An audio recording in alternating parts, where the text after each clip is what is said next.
Yes, folks, it's Tales from the Jails with John G. Sutton.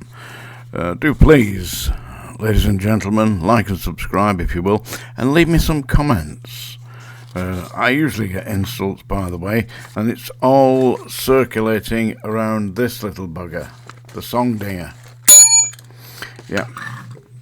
Mixed reviews on my singing, by the way. Some people find it highly entertaining. Some people grab their goats and run for the hills.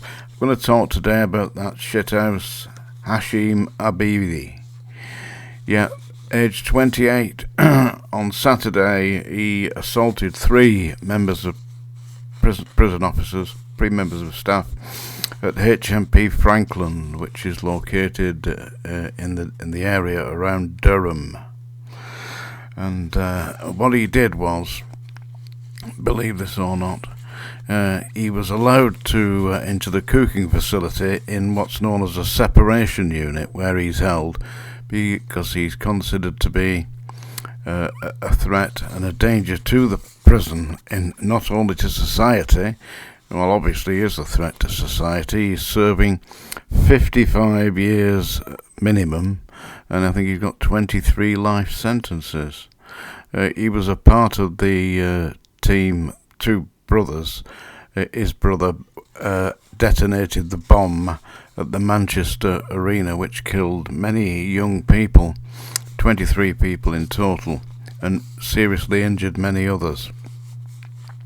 So this man is he's opted out of society, and whilst in prison, whilst he was at HMP Belmarsh, he assaulted a member of staff there, and was subsequently transferred to HMP Franklin, where he was held within a prison known as a separation unit.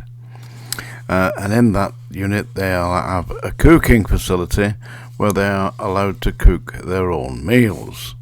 And whilst he was doing this, he heated up some margarine or butter into liquid form, boiling hot, and threw it at three members of the staff.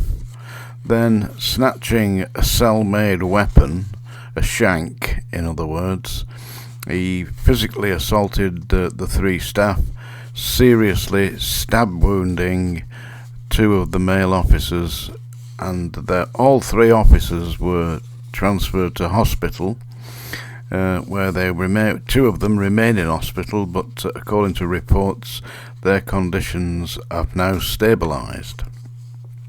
But nonetheless, they've been assaulted. Number of points raised here.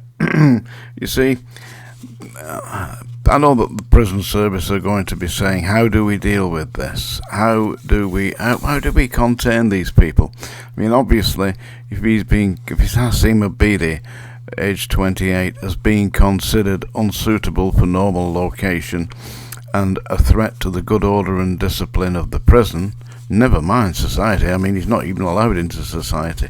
So this man has not only opted out of society by assisting in the murder of 23 innocent people and the mutilation and injuries to many dozens of others, he's opted out of society. So we've put him into prison, and he's opted out of prison society.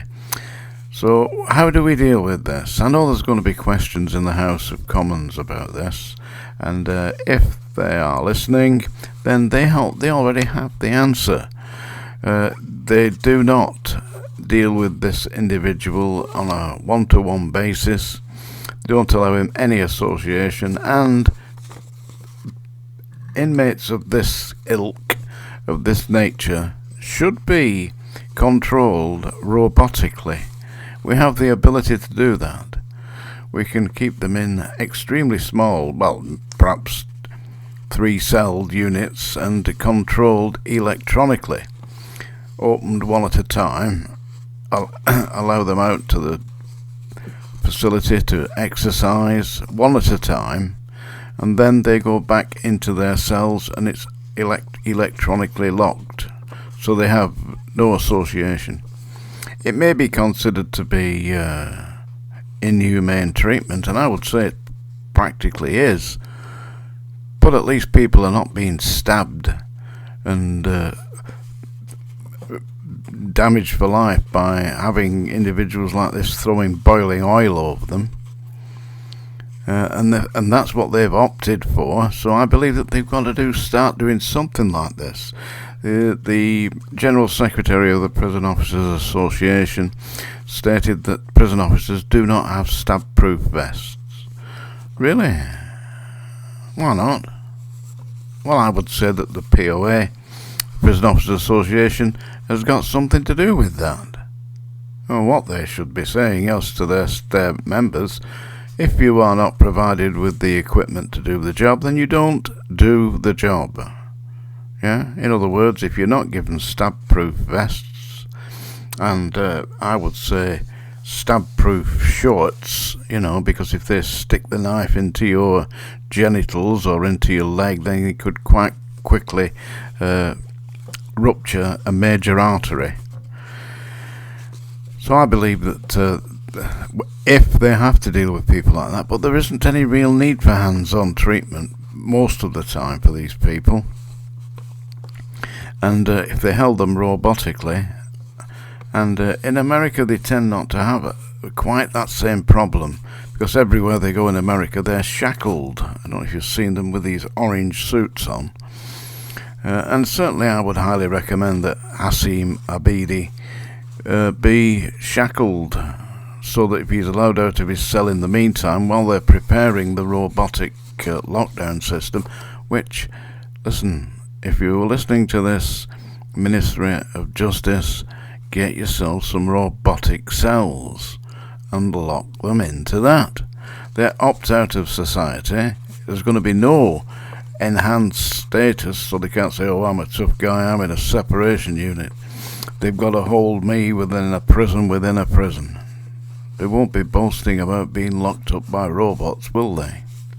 And they have got the facilities and the abilities to do that right now.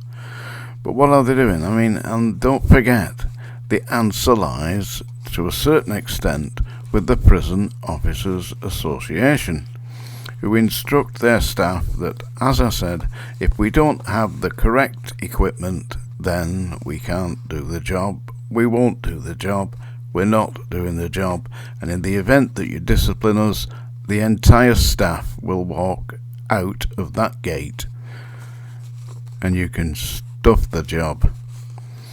Seriously, I feel very bad about that. It was bad enough in strange ways. I mean, I didn't have any scalding water thrown at me. I had porridge deposited upon my uniform at one point. Somebody, I don't know, some crazy inmate threw a plate full of porridge at me, but I suppose that's one way of getting your oats, I suppose. Right, it's not a laughing matter, these poor prison officers, and I do feel really sorry for them, because they're thrown in there, and listen, there can't be much of a cell searching going on if they allowed a dangerous man like HASHEM ABEDI to actually have a shank in his cell or in his possession. I don't know. I blame, personally, they've just lost the plot. Where are the big boys when you need them? And I've got a good idea what would have happened to HASHEM ABEDI in strange ways when I was there. Let me tell you this, I don't think he'd be throwing boiling oil at anybody anymore. Right, it's that time of day, folks. We got a request. Let's all say a little prayer. If you do pray, it's for those injured prison officers, brave people dealing with scumbags like that, complete shithouse, HASHEM ABEDI, long may he rot in hell. And he will, but this is that time of day. As I say, a great deal of dissension concerning my singing, but I have a request. I think it's Scott who requested this, wants me to sing Norwegian Wood, originally performed and written by the Beatles. So I don't know about singing it, so I've decided instead to chop its knackers off. In other words, I'm going to castrate the bastard. Your final warning, Here we go. Norwegian Wood, performed by John G. Sutton. Do please like and subscribe, and perhaps leave me some comments, yeah? I once had a girl, or should I say, she once had me. She showed me a room, isn't it good? Norwegian Wood. She asked me to stay and she told me to sit anywhere. I looked around and I noticed there wasn't a chair. I sat on the rug, biding my time, drinking her wine. We talked until 2, and then she said, "It's time for bed." She told me she worked in the morning and started to laugh. I told her I didn't and crawled off to sleep in the bath. And when I awoke, I was alone. This bird had flown. So I lit a fire. Isn't it good? Norwegian Wood. There you go. If you enjoyed that, on Monday morning at 9 a.m, A1 Landing, I've got a syringe that'll solve all your problems. Tales from the Jails with John G. Sutton.